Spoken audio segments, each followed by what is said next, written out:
줬다라는 것은 다른 사람들은 천불로 생각을 하는데 만불로 생각하는데 하나님은 우리를 억불로 생각한다 이런 거죠. 그렇게 우리를 고귀하게 생각해 주셔서 우리가 고귀하다는 거예요. 왜냐하면 하나님 그렇게 너무너무 크신 사랑이 많으신 분이기 때문에 우리 죄가 너무 끔찍해서 우리는 능지처참당해야 될 그런 존재인데 하나님이 우리를 사랑하셔서 그래서 예수님 독생자를 내어주시고 우리를 살려주신 것.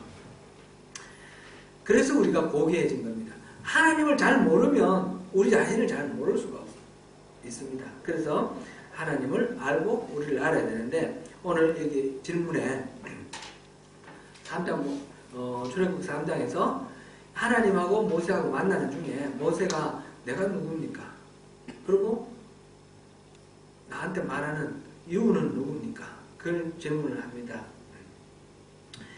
떨기나무 불꽃 가운데서 하나님께서 모세야 했을 때 내가 여기 있습니다 말했던 이 모세 하나님이 뭔가 사명을 주시기 전까지는 뭐 할렐루야 하고 이제 부르는 데는 잘 나갔는데 사명을 주시니까 아이고 내가 누군데 그걸 하겠습니까?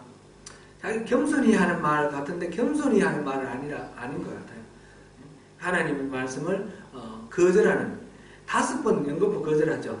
여기 3장 4장에 5번 연거푸 거절하는데 겸손해서 하는 말이 아니라 불순종의 자세예요. 왜 이렇게 불순종의 자세로 나오느냐? 근데 그만큼 자기 자신 이 하나님과 하나님의 마음과 이 소통이 안 돼 있어서 잘 모르기 때문에 그런 거다. 이제 그런 거를 우리가 좀 차츰차츰 살펴보면 좋겠는데요.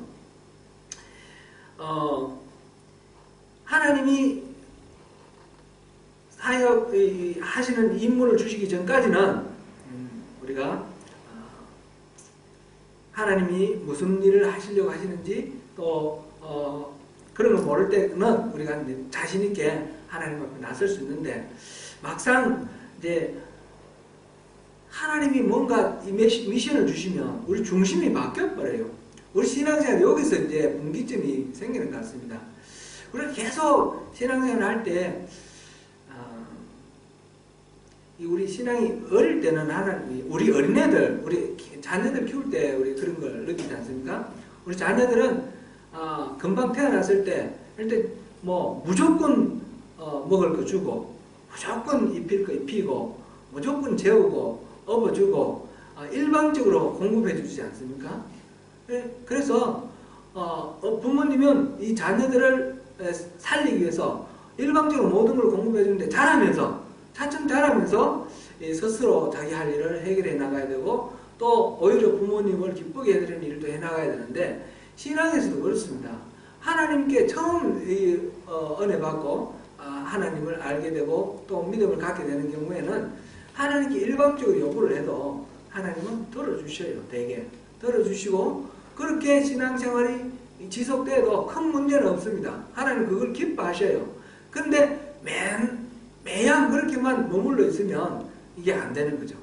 이제 하나님이 어느 순간에 가서 이제 우리에게 할 일을 주셔요. 할 일을 주시는데 그렇게 되면 중심이 이때까지는 하나님 나를 위해서 존재하신 것 같았는데 이상하다. 왜 하나님 나를 위해 존재하지 아니하시지? 이런 혼란이 오는 거예요. 근데 여기서 모세가 이렇게 불순종으로 나오는 것은 자기 중심으로 있다가 이제 하나님 중심으로 이렇게 넘어가는 이 과도기에서 어려움을 겪는 이게 이제 도약이 이제 있게 되는 그런 상황입니다. 하나님께서 주신 사명의 내용이 주어졌을 때 그가 이제 이렇게 스스로 이제 문제를 부딪히고 하나님하고 씨름을 하면서 넌 못합니다. 그런데 넌 할 수 있어. 그러면서 계속 이제 가는데 하나님께서 다윗에게 뭐라고 다윗이 아니라 모세에게 뭐라고 말씀하셨어요? 내가 누구간데 그 일을 합니까? 그랬을 때 하나님이 뭐라고 하셨어요? 너는 모세야. 내가 이때까지 지켜준 모세야. 그렇게 하셨나요? 여기 하나님하고 모세하고 대화를 우리 잘 이해하면 좋겠습니다. 뭐라고 하셨어요? 11절 모세가 하나님께 이르되 내가 누구이기에 바로에게 가며 이스라엘 자손을 애굽에서 인도해 내리까 했더니 12절 하나님이 이르시되 내가 반드시 너와 함께 있으리라. 좀 이 말이 좀 이렇게 왔다 갔다 하는 말의 대화가 어때 자연스럽습니까? 내가 누굽니까? 그러면 넌 누구야? 이렇게 말씀하시는데 하나님은 그게 아니라 내가 너와 함께 하겠다 이렇게 말씀하셔요. 이게 무슨 의미입니까? 이게 무슨 뜻 같아요? 네가 누구든 상관없다는 뜻이에요. 그죠? 네가 누구든 상관없다. 내가 너와 함께 하면 된다. 이 말씀이에요. 모세는 내가 누군데 그걸 감당합니까? 나는 능력이 없습니다. 모세가 40년 동안 그 왕자 수업할 때 그때 기고만장했었는데 40년 동안 양치기 하면서 자기는 아무것도 아니라는 걸 깨달았지 않습니까? 그래서 나는 그거 할 자신이 없습니다. 내가 그때 40년 전에 그때 뭐 권세도 있고 뭔가 이렇게 좀 힘도 있을 때에 그때도 사람들이 내 말 안 들었는데 지금 가서 무슨 얘기한다고 사람들이 내 말 듣겠습니까? 내가 할 수 있는 일 하나도 없습니다. 내가 누군데 그 일을 합니까? 이렇게 이제 스스로를 낮추는데 하나님은 뭐 일단 그거는 자세가 올바른 거예요. 40년 동안 훈련받은 결과예요. 근데 하나님은 네가 누군지 그거에 대해서는 대답을 안 하셔요. 내가 너와 함께 하겠다. 모세가 누군지가 중요한 것이 아니라 하나님이 함께 하시는 것이 중요합니다. 참 이 하나님이 일하시는 방법 보면 이해가 안 될 때가 많이 있습니다. 왜 무슨 일을 하실 때에 하나님은 사람을 그렇게 동원을 하시죠? 하나님은 전능하시잖아요. 하나님은 무엇이든 다 하실 수 있잖아요. 그런데 꼭 사람을 부르셔요. 그래서 사람을 통해서 일을 하시려고 하셔요. 하나님은 사람이 순종하고 따르지 않으면 그 일을 못 하시나요? 우리 지난번에 제가 이제 기도에 대해서 중보 기도에 대해서 말씀을 나눌 때에 그 말씀 나눴습니다. 엘리야의 기도 기억나십니까? 이 야고보서에 보면 엘리야는 우리와 같은 성정을 가진 사람이로되 그가 기도한 적 3년 6개월 동안 비가 내리지 아니하고 그가 다시 기도한 적 비가 내렸다 그랬습니다. 그러니까 엘리야가 엄청난 기도의 파워 이게 있는 것 같아요. 영역이 아주 그냥 대단한 것 같습니다. 그렇죠? 요즘 우리가 농담식으로 그런 말 하지 않습니까? 그분 기도빨 대단해. 그분 기도하면 다 돼. 뭐 이런 식으로 얘기를 하는데 기도빨이 이 엘리야의 기도빨이 어디서 나왔습니까? 11개 18장 보니까 엘리야 18장 1절에 나와요. 엘리야가 기도하기 전에 하나님이 비를 내리시기로 작정하시고 엘리야를 불러서 보내셔요. 그러니까 비를 내리는 것은 전적으로 하나님의 소관이에요. 그런데 그냥 비를 내려부시면 되지 왜 엘리야에게 기도를 하라고 하시죠? 이게 이제 우리 하나님의 신비예요. 이스라엘 백성들을 이집트에서 그냥 끌어내면 되실 거 아니에요. 꼭 모세가 필요할까요? 우리가 무슨 일을 할 때에 항상 우리가 이제 나를 향한 하나님의 계획을 알게 해달라고 그러고 나를 통해서 하신 일을 알게 해달라고 우리 기도를 하는데 여기에 우리가 한 가지 또 생각을 해야 될 부분이 있어요. 나를 위해서 하나님 계획하신 거 아니에요. 그러니까 하나님 계획하시는데 내가 동참하는 것입니다. 하나님은 내가 없어도 그 일은 하십니다. 내가 순종을 안 하면 다른 사람은 서실 거고 아무도 순종 안 하면 하나님 그냥 해버리셔도 되고 무에서 유를 창조하시는 분이 하나님이시니까 무슨 일이든 다 하십니다. 그런데 왜 사람을 부르시냐는 거죠. 왜 모세를 부르셨을까요? 이게 이제 우리가 하나님의 신비인데 하나님은 우리를 사랑하시는 것 같아요. 그래서 하나님 하신 일에 우리가 동참할 때 우리가 누리는 복을 하나님 혼자 독차지하고 싶지 않으신 것 같아요. 우리에게 나눠주고 싶으신 거예요. 그래서 어떤 일을 하시든지 사람을 부르십니다. 그래서 기도하게 하시든지 아니면 말하게 하시든지 행동하게 하시든지 그러면서 동참하게 하셔요. 예를 들어서 우리 교회에 어떤 성도님이 너무너무 가난해서 끼니를 못 잊는다. 이렇게 되면 하나님이 살게 해주실 수도 있었어요. 그런데 그렇게 안 하셔요. 어떻게 하셔요? 우리 마음에 감동을 주셔서 우리의 손길을 통해서 그 이웃을 살리도록 그렇게 하셔요. 하나님 항상 그렇게 일하신다는 것을 여기서 보면서 우리를 사랑하셔서 그 영광스러운 구원 역사에 우리를 끼워주시려고, 그래서 그 영광을 함께 나누시려고 우리를 너무너무 사랑하셔서 그렇게 은혜 베풀어 주신 주님. 그래서 우리가 뭔가 일을 할 때에 그 일을 할 수 있게 된 것에 대해서 우리가 감사를 해야 돼요. 뭐 교회에서 뭘 섬긴다든지 어떤 역할을 맡는다든지 할 때 이걸 일로 생각하고 짐으로 생각하면 너무 고통스럽지 않습니까? 또 어떤 분은 그래요. 이렇게 많이 해야지 복 받는다고. 봉사 많이 해야 복 많이 받는다고. 그 복 많이 받으려고 봉사를 하니까 얼마나 고달픕니까? 힘들죠.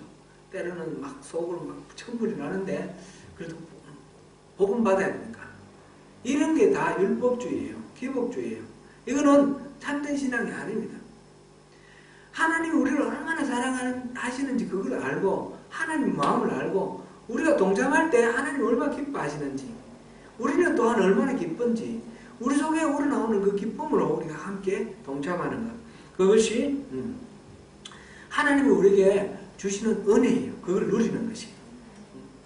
하나님께서 우리를 부르실 때에 우리의 자격이나 우리의 능력 이런 거 따지지 아니하시고 우리를 부르셔요. 근데 필수적인 조건 하나가 있어요. 부르실 때 필수적인 조건 한 가지. 그것은 하나님을 믿고 신뢰하는 사람, 하나님을 믿고 따르는 사람, 그 사람을 서셔요. 하나님을 거역하고 계속 반대하는 사람을 꺾어서 또 신뢰하게 만들죠. 어쨌든 신뢰해야지 하나님 하시는 일에 동참을 하게 되고 순종해야지 그 복을 누리게 되는 겁니다. 조건은 한 가지입니다. 우리의 능력이나 우리의 자격 이것이 아닙니다. 고린도전서 우리 잠깐 한번 보겠습니다. 고린도전서 1장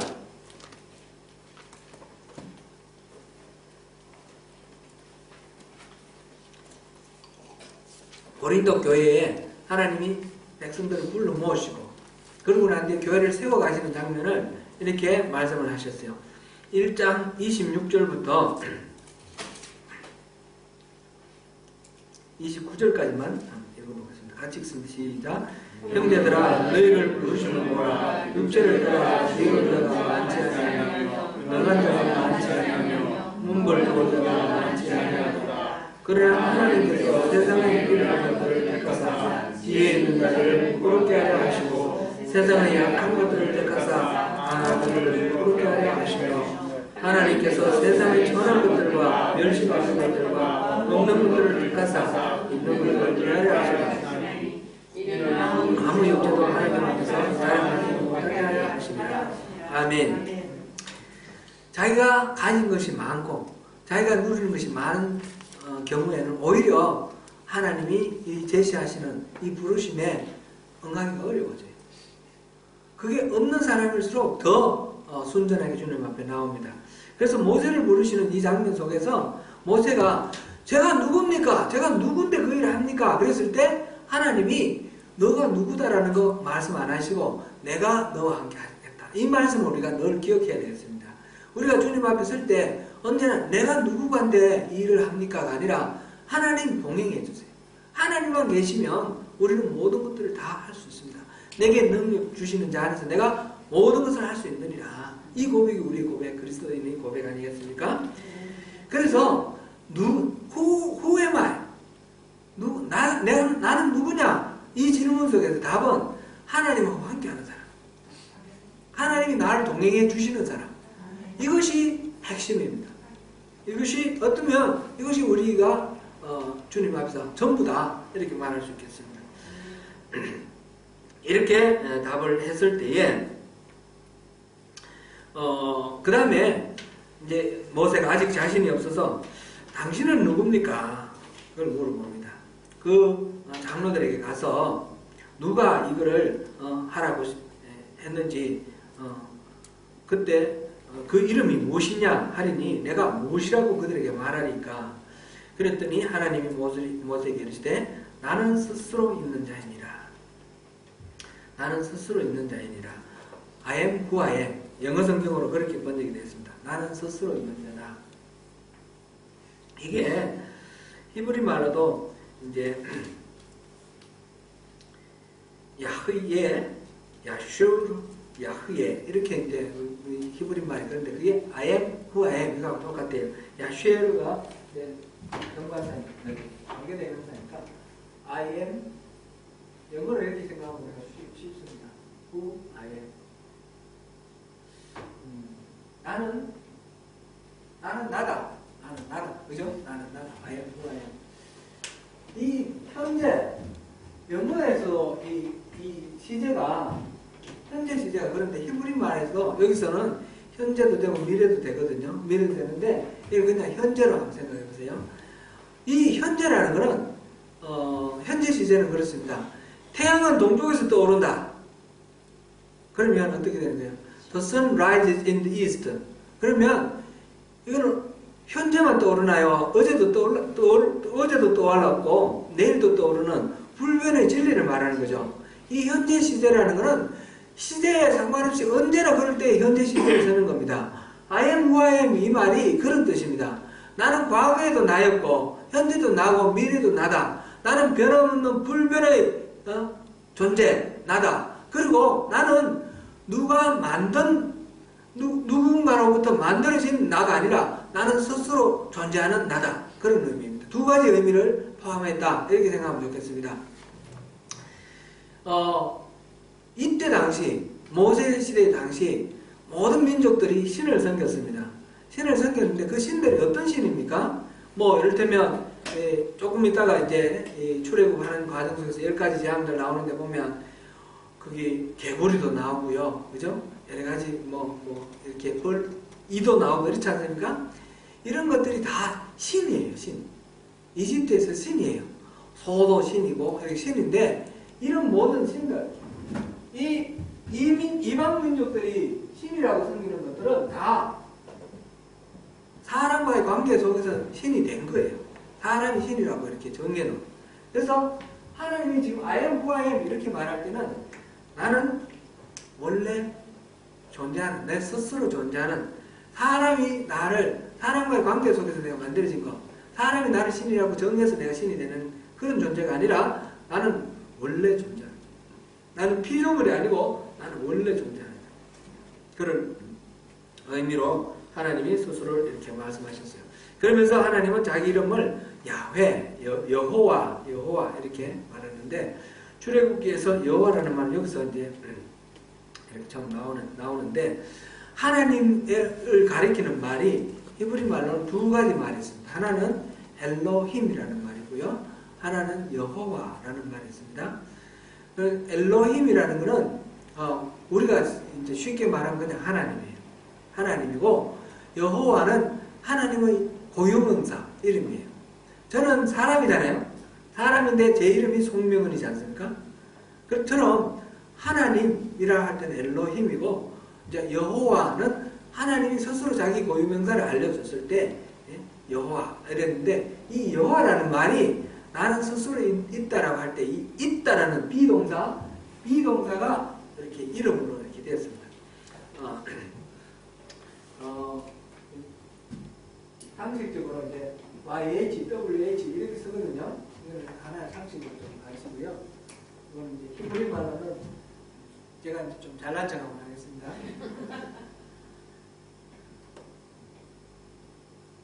여기 이제 Y자고, 여기 H자고, 여기 W고, 여기 H예요. 근데 히브리 말은 일로 이렇게 거꾸로 쓰거든요. 그래서 이 야훼, 근데 이 말이 있다라는 말이에요. 있다. 비동사예요. 비동사. 그래서 있는 나 이런 의미가 야훼라는 거예요. 근데 이거는 우리가 야훼라고 부르지만 실제로 이 발음이 야훼인지는 몰라요. 이건 전부 다 자음만 했어요. 몸은 없어요.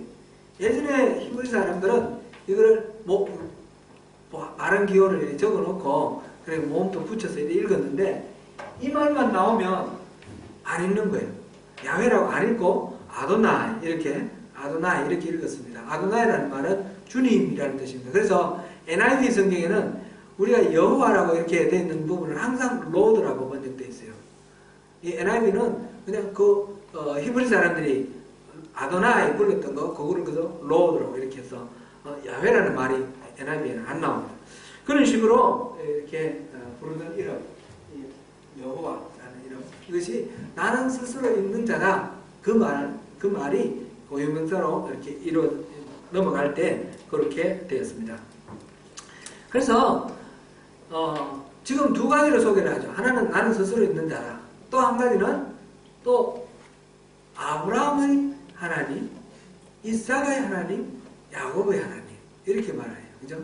아브라함과 이삭과 야곱 이스라엘의 조상들 아닙니까? 그죠? 조상들인데 아브라함이 하나님을 만날 때 아브라함은 하나님하고 구체적으로 동행하는 그런 만남 속에서 하나님을 섬겼던 사람입니다. 이삭도 마찬가지죠. 야곱도 마찬가지예요. 이스라엘 사람이 지금 하나님을 생각할 때는 막연한 어떤 신인데 그 막연한 신이 그 조상 때 아브라함, 이삭, 야곱 때는 그냥 일상적으로 하나님하고 동행했던 이 아브라함과 이삭과 야곱과 동행했던 그런 친밀한 신입니다. 그런 신으로 조상들에게 그런 신이었던 것처럼 지금 너희들에게 그런 존재로 다가오는 신이다. 아브라함의 하나님, 이삭의 하나님, 야곱의 하나님, 그리고 여러분들의 하나님. 그런 의미가 여기 들어있습니다. 그렇게 우리가 받아들이면 되겠습니다. 이제 우리가 믿는 하나님은 바로 이런 하나님. 누구 다른 믿음 좋은 사람, 박 권사님의 하나님, 아니면 김 목사님의 하나님, 이런 하나님이 아니라 나의 하나님. 나에게 구체적으로 다가와서 만나주시는 하나님. 그리고 죽은 자의 하나님이 아니라 예수님은 산 자의 하나님을 그랬어요. 그죠? 산 자의 하나님. 하나님은 나의 삶 속에서 구체적으로 개입하면서 함께 살아가는 그런 동행하시는 하나님. 그 하나님으로 스스로를 소개하고 계십니다. 그래서 나는 그런 불변의 존재고 스스로 있는 존재고 그리고 우리와 동행하는 그런 하나님이시다. 그러니까 하나님께서 자기를 소개하십니다. 우리가 믿는 하나님은 이런 분이다 라는 것. 우리의 자격은 아무것도 없고 하나님을 신뢰하는 것 그것만 하나만 있으면 되고 우리가 신뢰하는 하나님은 바로 그런 하나님이다 라는 것을 모세를 부르시는 이 상황 속에서 우리가 이해를 하면 좋겠습니다. 제가 지난주에 이 모세의 훈련 학교를 이제 강론을 했지 않습니까? 하고 이제 우리 집으로 돌아가는 가운데 우리 아들이 질문을 했어요. 아빠, 40년 동안 모세와 하나님이 독대를 했다고 그랬는데 40년이 지나고 이 모세가 하나님을 만났을 때 이름이 뭡니까? 당신 이름이 뭡니까? 이렇게 물어봐요. 이게 그럼 40년 동안 모세가 이 하나님하고 독대한 거 맞습니까? 40년 동안 하나님은 숨어 있었던 거 아닙니까? 그런 질문을 해요. 여러분 생각은 어떠세요? 그럴듯하지 않습니까? 신학자들 중에는 그렇게 주장하는 사람들이 있습니다. 40년 동안 하나님이 철저히 숨어 있어서 모세가 그 전에 갖고 있던 하나님에 대한 모든 생각들이 이렇게 낮아지고 없어졌다고. 그렇게 볼 수도 있겠는데 그렇게 보기보다는 이 광야에서 40년 동안 계속해서 하나님을 독대하고 하나님을 나름대로 섬기면서 하나님을 묵상하면서 그렇게 살았던 건 맞는데 그때 만났던 하나님하고 지금 만나는 하나님하고 이 신앙의 도약이 있다는 것을 우리가 좀 생각하면 좋겠다. 그런 생각입니다. 이 40년 동안 만났던 그 하나님, 그 수준에 머물러 있으면 하나님이 직접 나타나셔서 우리에게 미션을 주시고 너 나를 위해서 같이 한번 일해보자 이렇게 하실 때 저는 안 됩니다, 안 됩니다 라고 이렇게 발을 뗄 수밖에 없는 그런 존재입니다. 이제 여기에 넘어가는 그런 신앙의 도약이 필요합니다. 이거는 누구에게나 그런 신앙의 도약이 필요합니다. 우리 신앙생활 잘 하고 있지만 그래도 그냥 잘하는 상태, 그 상태로는 또 충분하지 않는 경우가 많습니다. 제가 지난번에 한번 말씀을 나누는 중에 이런 말씀을 들었는데 기억나시는가 모르겠습니다. 마틴 존스라고 그 영국의 그 복음주의 설교가 아주 유명하신 분인데 이분이 기독교는 예수 그리스도를 본받는 종교가 아닙니다. 그렇게 말했던 그 마지막 고별 설교 소개를 했는데 마틴 존스가 말한 그 의미가 무엇일까? 그러면 기독교는 예수님하고 상관없이 그냥 마음대로 살아가자는 그런 뜻인가? 그런 얘기는 아니거든요. 예수를 본받는 것으로 충분하지 않다는 것입니다. 우리가 신앙생활을 하면서 정말 어떤 한계 같은 게 있어요. 모세가 아마 그 한계 속에 지금 몸부림치고 살았을 것 같아요. 40년 동안 어쩌면 열심히 말씀대로 살려고 하고 애쓰고 분투하는데 덜 힘들고 벅차고 고달파요. 신앙생활이 왜 이렇게 힘든지 모르겠어요. 그렇지 않습니까? 관계도 어렵고 말씀대로 사는 것 자체가 너무너무 무거운 짐이고 그런 어려움이 있습니다. 그런데 하나님이 찾아오셔서 하나님이 우리 삶 속에 뚫고 들어오셔서 우리를 만나 주실 때 그럴 때 우리는 이전에 생각하는 그런 하나님하고 다른 하나님을 만나게 되고 우리 신앙의 어떤 질적으로 완전히 다른 그런 혁신이 생기는 것을 봅니다. 이것을 이를테면 회심이다 그렇게 말하기도 하죠. 처음 회개하고 예수 믿는 거 말고 예수 잘 믿다가 그 다음에 진짜 인격적으로 하나님을 만나는 그런 경우들. 그래서 그 인격적으로 하나님을 만나는 어떤 극적인 계기가 있는 사람과 없는 사람.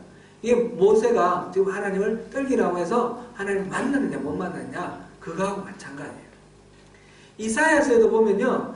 이사야가 요시야 왕 때 선지자로서 예언을 시작합니다. 예언을 해요. 예언하는 하나님 일을 하고 있는데 어느 날 하나님이 다시 나타나요. 그 천사 스랍하고 같이 하나님이 나타납니다. 그랬을 때 이사야가 내가 하나님을 배웠으니 나 죽게 되었다. 그렇게 말을 하고 하나님은 이제 입술을 이렇게 수치로 찢어주시고 그리고 내가 보내는 자 갈자가 누구냐 그래서 내가 가겠습니다. 이렇게 이제 말하고 하나님을 다시 만나는 그 장면이 이사야 6장에 나와요. 1장부터 5장까지의 이사야는 뭐고 그 다음에 6장부터 이후의 이사야는 뭔가 그 전에 이사야가 신앙이 없었다든지 하나님을 안 믿었다든지 그건 아니고요. 그 신앙에 도약이 있다는 것입니다. 이런 신앙의 도약은 많은 사례들이 있습니다. 교회 역사 속에서도 많이 있고요. 제가 이제 여러 사례 중에 한 사례만 말씀을 드리겠습니다.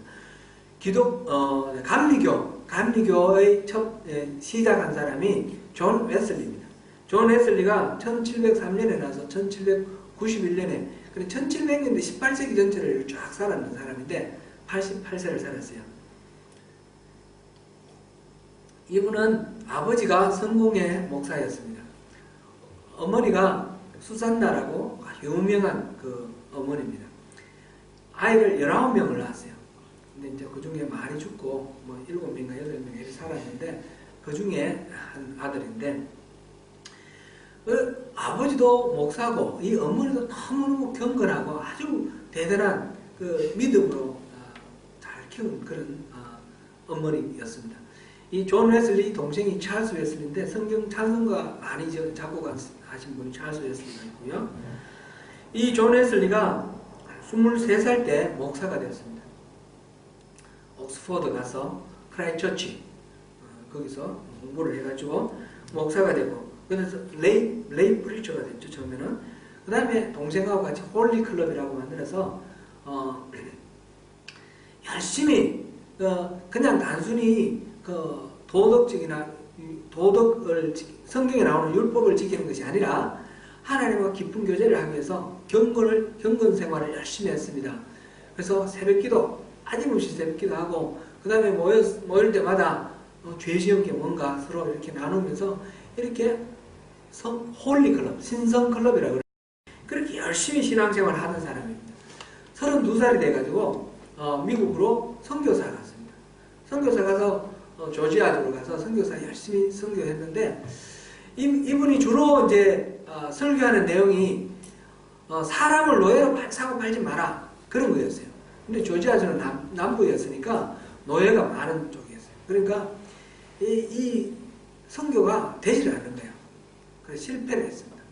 거기서 이 일이 안 풀리다 보니까 점점 이 영적으로 이렇게 피폐해져가지고 어떤 여인을 이제 사랑을 하고 이제 했는데, 이제 결혼을 하자고 이렇게 했는데 이 여인이 싫다고 그랬어요. 그러니까 막 화가 나가지고 성찬식을 하는데 그 여인을 못 오게 한 거예요. 사적으로 거룩한 이 성예전을 사적으로 개인의 감정으로 보복을 한 거예요. 근데 이게 문제가 돼가지고 거기서 쫓겨났어요. 쫓겨나서 이제 영국으로 다시 돌아옵니다. 다시 돌아오면서 이 배를 타고, 그때는 비행기가 없었지 않습니까? 배를 타고 오다가 풍랑을 만났습니다. 풍랑을 만났는데, 이 선교 활동도 잘 안 되고, 또 이렇게 연애에도 실패하고, 그 다음에 뭐 이렇게 마음속에 자꾸 이게 구원의 확신이 자꾸 흐릿해지는 거예요. 내가 이게 이렇게 열심히 엄격하게 신앙생활을 하는데 뭔가 이게 자꾸 고달프고 어렵습니다. 예수 믿는 것이 왜 이렇게 힘들까? 어려울까? 이렇게 고민하기 시작합니다. 그러다가 이제 풍랑이 일어나니까, 이러다가 죽으면 나는 천국 갈 수 있나? 지옥 가는 거 아니야? 두려운 거예요. 너무너무 무서워서 공포에 막 저자가 막 벌벌 떨고 있습니다. 자기가 목사인데, 선교사인데, 지금 이 풍랑 앞에서 죽을까 두려워하는 거예요. 지옥 갈까? 천국 갈까? 내가 구원 받는 게 맞을까? 막 고민하는 거예요. 그러다가 그래 보니까 한쪽 구석에 그 배가 막 뒤집어질 듯 하는데 그 속에서 몇 사람이 둘러 모여 앉아서 막 찬양을 하는 거예요. 그 사람들이 이제 말하자면 모라비안 교도입니다. 그래서 모라비안 교도인데 그 사람들하고 이제 대화를 하면서 왜 여러분들은 이게 무섭지 않냐? 두렵지 않냐? 그랬더니 뭐가 두렵냐? 우리 죽으면 천국 가는 거고 우리 구원받은 백성인데 뭐가 두려우냐? 하나님이 여기서 할 일이 있으시면 여기서 살게 하실 거고 또 끝났으면 데려가실 거고 뭐가 무섭냐? 당신 구원받은 거 맞냐? 이렇게 도로 물어보는 거예요. 그리고 예수 믿냐? 물어보는데 이게 막 이제 마음의 갈등이 이제 오는 거예요. 이제 진짜 내가 문제가 뭔가 그걸 알게 됩니다. 그래서 그 돌아오고 난 뒤에 계속해서 모라비안 그 모임에 참석을 합니다. 너무너무 다운돼가지고 목사인데 설교도 못하겠어요. 그래서 그 모라비안 교도 중에 이제 벨트라는 사람하고 친하게 지냈는데 나 설교도 못하겠다. 나는 너무 이 믿음에 확신이 없다. 그랬더니 그분이 네가 확신이 생길 때까지 당신이 확신이 생길 때까지 계속해서 설교하세요. 그렇게 이제 얘기를 하면서 우리가 구원받는 거는 이렇게 행함으로 구원받는 것이 아니고 하나님의 은혜로 말미암아 믿음으로 구원받는 거다. 이거를 좀 깨달아라. 그런데 그거 다 알지. 우리 믿음으로 구원받는 거 다 알지. 그런데 그 확신이 안 오는 거예요.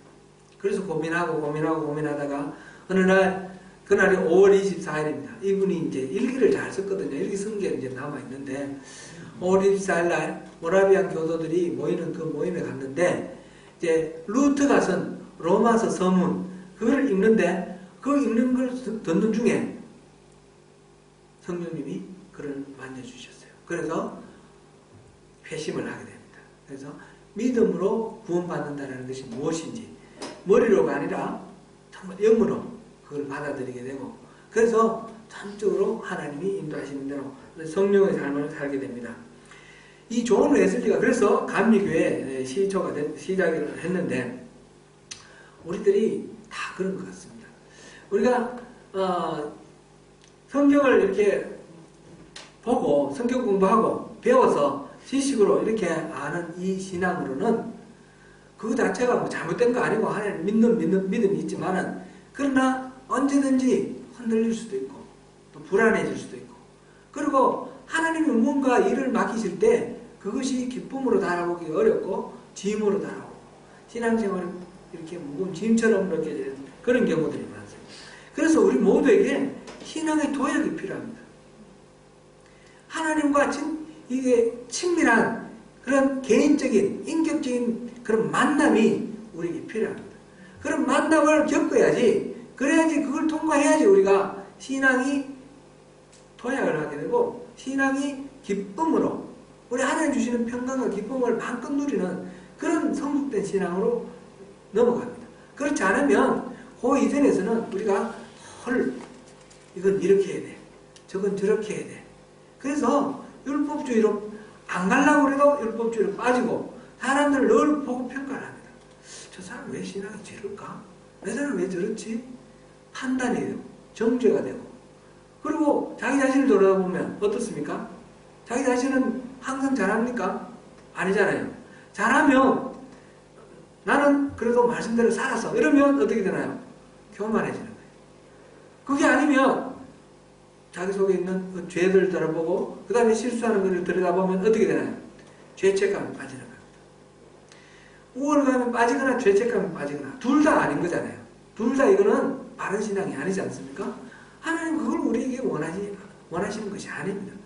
하나님과 우리와의 관계는 여러 가지로 유비를 하죠. 왕과 신하, 주인과 종, 그리고 동시에 아버지와 아들, 그리고 친구. 이 하나의 관계, 우리가 주님 하면서 주님이 우리에게 명령하시는 대로 복종하는 그런 관계만 있는 것이 아니라 우리와 늘 함께 모든 것을 같이 공유하는 가족, 친구, 그런 하나님의 우리에게 허락하시는 관계가 있는데 이거를 누리지 못한다는 것입니다. 인격적인 관계, 친밀한 관계. 제가 계속해서 신앙은 하나님과의 친밀한 관계가 핵심이다. 그게 신앙의 본질이다. 이런 말씀을 계속해서 반복해서 드립니다. 이것을 이루시기 바랍니다. 그래야지 우리가 신앙이 짐이 아니고 고달프지 않고 철학이 아니고 관념이 아니고 삶이 되고 우리의 기쁨이 되는 것입니다. 신앙 도약을 위해서 우리에게 필요한 것은 무엇입니까? 신앙 도약은 이거는 하나님이 일방적으로 주시는 겁니다. 항상.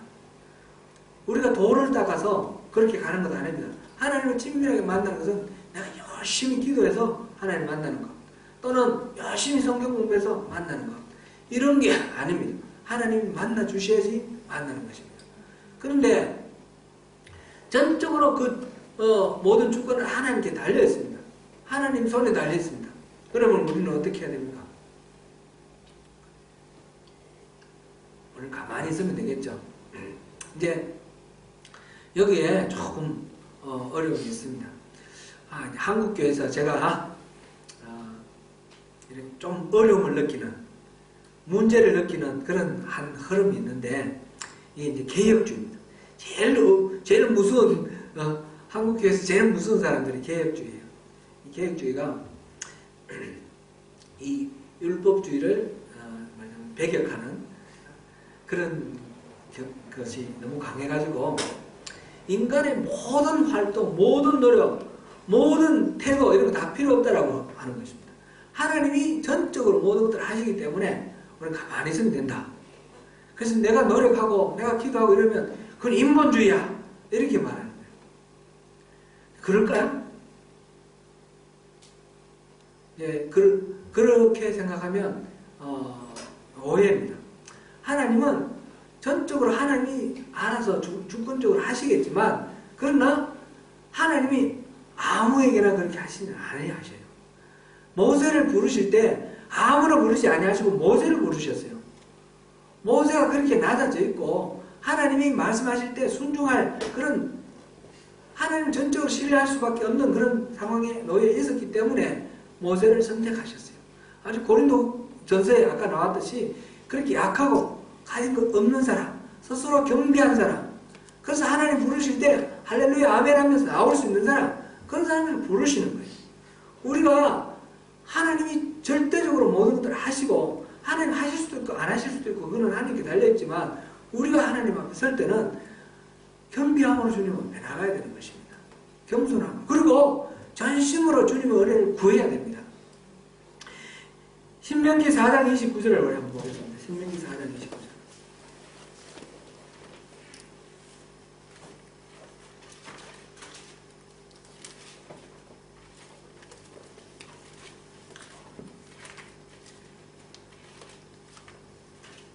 신명기 4장 29절.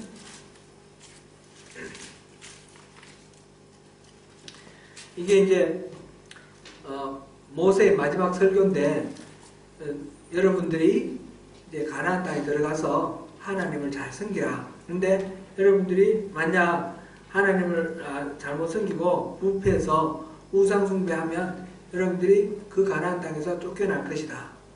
그 얘기를 하시면서 그때에 그 흩어진 그 속에서 29절 같이 읽습니다. 시작. 그러나 내가 거기서 내 하나님 여호와를 찾게 되리니 만일 마음을 다하고 뜻을 다하여 그를 찾으면 만나리라.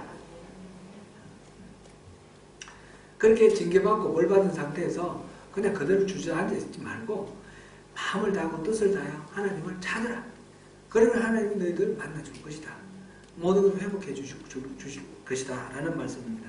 한 군데만 더 보겠습니다. 이거는 성경 전체 처음부터 끝까지 다 나오는 말씀인데 예레미야서 한번 보겠습니다. 예레미야서 29장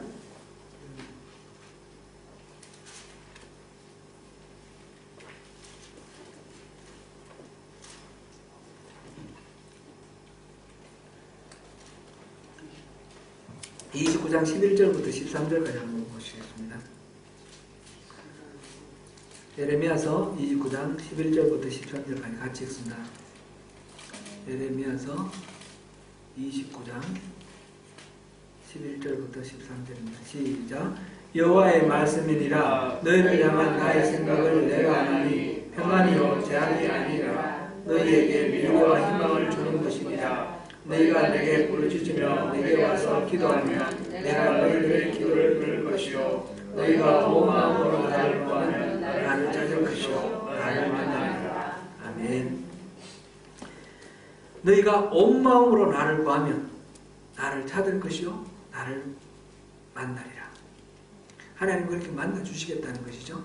그러니까 온 마음으로 찾는 것이 우리가 할 일입니다. 하나님이 400년 동안 이스라엘 사람들이 이집트에서 노예 생활하는 동안 하나님은 아무런 액션도 안 하는 것 같았어요. 그렇지만 400년 동안 인구를 그렇게 불리시고 그 고난 가운데서 이제 탈출할 준비를, 마음 준비를 다 갖춰주셨어요. 광야에서 40년 동안 모세를 안 만나준 것 같아요. 근데 그게 아니라 모세를 계속해서 그 속에서 모세가 이제 더욱 겸비해져서 하나님이 주시는 그 미션을 감당할 수 있는 준비가 되도록 이렇게 만들어 주셨어요. 우리가 원하는 대로 하나님이 움직이지 아니하실 수도 있습니다. 우리가 기도하는 대로 하나님이 그렇게 응답해 주지 아니하실 수도 있습니다. 그거는 우리가 믿음이 성숙되면 성숙될수록 이렇게 말씀드리면 나는 믿음 성숙 안 할래요. 나는 어린애 믿음으로 그대로 있을래요. 내가 맨날 원하는 대로 하나님 해주시면 좋겠어요. 그렇게 생각하면 안 되고요. 하나님은 더 큰 믿음을 우리에게 원하시는 거예요. 그래서 더 성숙된 우리의 삶을 원하시기 때문에 우리가 무조건 하나님 이거 해주세요. 저거 해주세요. 이 단계를 뛰어넘기를 원하고 그 단계를 뛰어넘는 그런 우리 신앙 단계에서는 가장 중요한 것이 하나님이 내가 원하는 대로 움직여 주시느냐 그게 아니라 하나님이 뭘 원하시느냐. 하나님 찾는 거는 하나님이 지금 어디 계시는지 우리 찾으라는 거예요. 우리 주변 생활 환경 우리 주변 속에서 하나님은 항상 일하고 계시거든요. 우리가 자세히 보면 분명히 하나님 일하고 계셔요. 그런데 그 하나님 일하시는 것이 현장이 어딘지, 그리고 하나님 무슨 일을 하고 계시는지 그걸 알아야지 우리가 그게 동참을 할 수가 있는 겁니다. 그것을 찾으라는 것입니다. 찾을 때 하나님은 만나주시고 하나님이 보여주시는 것입니다.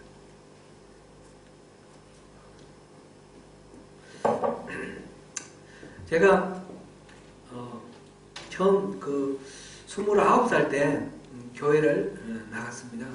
그 이전에도 교회 간 적은 있지만 본격적으로 내 이제부터 교회 다닌다, 예수 믿는다 이렇게 결심을 하고 나간 게 29살 때 그 송구 영신 예배 때부터 나갔습니다.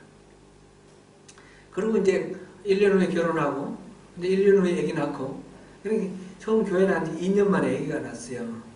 아직까지 신앙이 이렇게 없죠. 근데 그때는 제가 기도를 할 때 전에 한번 말씀 드렸나요? 제가 이제 저를 노출하는 걸 좋아해가지고 그때 기도할 때는 어떻게 기도했냐면 인류의 공연과 조국의 민주화를 위해서 기도했습니다. 이렇게 사람들이 막 우리 아들 뭐 잘되게 해달라고, 우리 남편 잘되게 해달라고 막 그런 기도하는 거 들으면 막 스물스물 뭐 벌레가 기는 것 같고 이상했어요. 참 무슨 미신, 교회 와서 저렇게 미신적으로 저렇게 하냐고, 기도하냐고. 그러면서 저는 아주 고고하게 하나님, 이 세상에 전쟁이 없게 해주세요.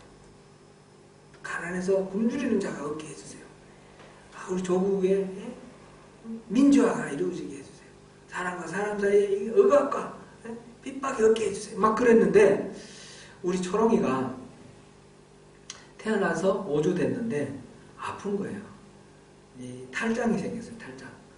탈장인데 이 장이 이렇게 삐어져 나오는 거지 않습니까? 장이 삐어져 나오는데, 그래서 이제 병원에 가서 이제 수술을 하는데 이 수술은 굉장히 간단합니다. 한 10분 정도, 15분 정도 걸릴 겁니다. 그러면서 여기 사인해 주세요.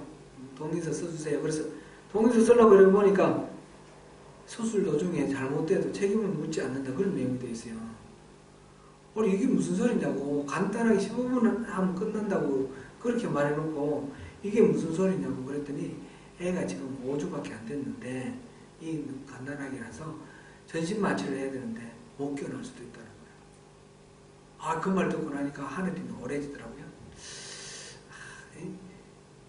그래서 이 아이를 수술실에 보내놓고 실제로 회복실로 나오는 데까지 한 1시간 걸린 것 같아요. 15분 걸린다 그랬는데 한 1시간 정도 걸렸어요. 그 1시간 동안 결사적으로 기도를 했습니다. 제가 결사적으로 온몸이 막 떨리더라고요. 떨리고 땀이 펄펄 나고 그러면서 막 기도를 했네요. 막 울면서 막 하나님, 제가 잘못했습니다. 이때까지 기도 그런 식으로 넘내기 하듯이 그렇게 기도한 거 잘못했습니다. 지금은 너무 절박합니다.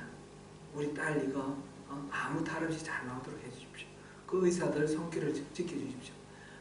그러면서 구체적으로 내 문제를 가지고 하나님 앞에 절박하게 기도를 하면서 신앙이라는 거는 그런 게 아니구나, 철학이 아니구나, 내 문제를 구체적으로 하나님 아뢰고, 그랬을 때 이 초월적인 존재 하나님은 그냥 이 관념이 아니고 살아계신 하나님이구나.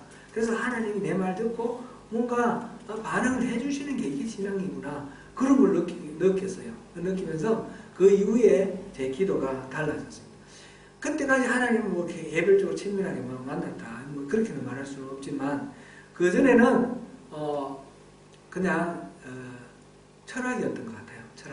철학으로 신앙을 했던 것 같고, 근데 그때 초롱이로 인해서 제가 구체적인 내 문제를 주님께 아뢰면서 주님이 정말 살아있는 신이다, 살아있는 신 앞에 내가 나아간다, 그런 마음을 갖게 됐어요. 두 번째 이제 또 딸이 태어난 두 번째 딸이 또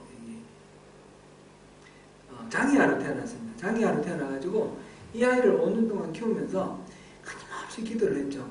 기도를 했는데 내 문제를 구체적으로 하나님 앞에 아뢰고, 하나님은 살아계신 하나님이니까, 전능하신 하나님이시니까 내 기도에 응답해 주실 거다, 그걸 믿고 확신하고 기도를 했는데 하나님은 이 병을 안 고쳐주신 거예요. 내가 원하는 대로 안 고쳐주셔요. 그러면서 하나님 계속해서 마음으로 이렇게 감동을 주시는 거는 얘 그냥 잘 키워라. 얘를 그냥 맡아서 잘 키워라. 그 말씀을 계속 마음을 주시는 거예요. 그것 때문에 제 아내하고 막 설경이 많이 했습니다. 얘 우리가 잘 키우라고 하신다. 그러면 저 사람은 믿음이 없어서 그렇다고 그러면서 하나님은 전능하신데 우리가 기도하면 나을 텐데 당신이 뜨뜻미지근하게 그렇게 기도하니까 하나님 응답 안 하시는 거 아니냐고 저를 막 책망하면서 그렇게 기도했어요. 근데 이제 결론적으로는 하나님이 우리가 원하시는 대로 다 들어주시는 분, 들어주셔야지 응답은 아니라는 걸 우리에게 알려주셨고, 그 과정 속에서 우리가 더 하나님을 이해할 수 있도록 그렇게 해주신 것 같아요. 하나님은 내가 원하는 대로 되는 거 안 되는 걸 떠나서 신실하신 분이다. 그런 걸 알게 해주셨고, 그때 그 과정 속에서 이웃들을 통해서 하나님은 그 사랑을 많이 경험하게 해줬습니다. 이웃들이 와서 뭐 커튼도 달아주고 집 청소도 해주고 그 식탁 같은 것도 이렇게 막 만들어주고 막 이렇게 이웃에 우리 교회에 우리 교우들이 이 아이를 키우느라고 힘든 우리 가족들을 위해서 막 이렇게 몸으로 이렇게 도와주는 것이, 그리고 마음으로 도와주고 기도해주고, 이것이 마음을 이렇게 마음에 많이 와닿습니다. 제가 이제 목회 길로 들어선 그 중에 가장 큰, 가장 중요한 동기가 그건데, 주님의 그 사랑을 내가 갚아야겠다, 그런 마음을 이렇게 하게 됐는데요. 이 과정 속에서 하나님의 성품을 알게 되는 거예요. 조금씩. 그리고 찬샘이가 태어나고, 찬샘이도 이제 우리가 장애아가 있으니까 키울 생각이 없어서 계속 피임을 했는데, 피임하다가 실수로 이제 애가 생겨버린 거예요. 그래가지고 찬샘이한테는 막 미안한데 하여튼 원하지 않는 그런 아이였어요. 그런데 이 아이를 통해서 하나님 너무너무 우리를 위로해 주시고 또 격려해 주시는 거예요. 이러면서 하나님에 대한 신뢰가 깊어지고 하나님을 사랑하게 되니까 그 이후에 살아오는 지금 이 과정 속에서, 지금 우리 소명교회 오게 되고 이런 과정 속에서 하나님은 구체적으로 살아계신 하나님이세요.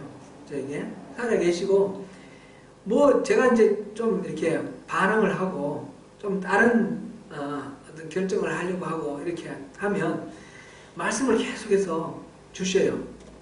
제가 이제 설교를 해야 되니까 설교하는 말씀, 이 설교하는 말씀이 사실은 저한테 하는 말씀이었어요. 그동안 여러 번 설교를 이렇게 하면서 설교를 하고 난 뒤에 제가 집에 가서 하나님한테 정말 이제 항복합니다. 그렇게 말씀드린 게 여러 번 있었어요. 지지난주까지도 그랬어요. 지지난주도 제가 이렇게 성숙되지 못해가지고 좀 이렇게 미완성된 모습으로 그렇게 했는데, 집에 가서 묵상하는 가운데 하나님이, 예수님은 살을 주시고 피를 주셨잖아요. 성탄식 한 날 살을 주시고 피를 주시면서 나는 밥이다 먹으라 이렇게 말씀하셨는데, 그리고 예수님이 그 본이 되어 주셨는데, 목사인데 주님이 가신 그 길을 가야 되지 않습니까? 그 십자가에 우리가 동참을 해야 된다고 제가 이제 막 설교를 했지 않습니까? 이게 남의 얘기가 아니라 이 십자가가 내가 진 십자가, 내가 십자가에 못 박혀야지, 그래야지 이 은혜가 내 것이 됩니다. 그랬는데 보니까 그냥 설교만 하고 만 거예요. 주님, 저도 십자가에 못 박습니다. 제가 밥입니다. 그렇게 이제 주님 주시는 결론을 받아들였습니다. 이런 이야기들이 제 삶 속에서 다 말씀을 드릴 수가 없고요. 항상 있어요. 지금은 너무너무 이렇게 주님하고 이렇게 같이 동행하는 것이 기쁘고, 때로는 이제 좀 이렇게 앙탈을 부리고 막 이럴 때도 있지만, 그러나 지나고 나면 다 주님이 너무너무 이렇게 기뻐하시고 좋게 받아들여 주시고, 이게 제가 이제 그 나름대로 신앙의 진보가 우리 아이들을 통해서 진보를 주신 것 같아요. 아이들을 통해서 관념과 어떤 철학에 머물러 있던 이 신앙이 살아계신 하나님을 만나고 살아계신 하나님과 교제하고 하나님의 뜻을 우순하면서 내가 원하는 대로가 아니라 하나님은 나보다 더 생각이 기쁘시고 그래서 내가 상상도 못하는 그런 복을 준비하고 계시고 부어주시는 우리 찬쌤이가 그 증거거든요. 찬쌤이를 우리 상상도 안 했는데 찬쌤이 주셔서 우리에게 위로해 주시고 그런 하나님을 만나면서 제가 이제 이렇게 오늘까지 살아가고 있습니다. 우리 성도 여러분들께도 각각 나름대로 그런 경험들이 있으실 것입니다.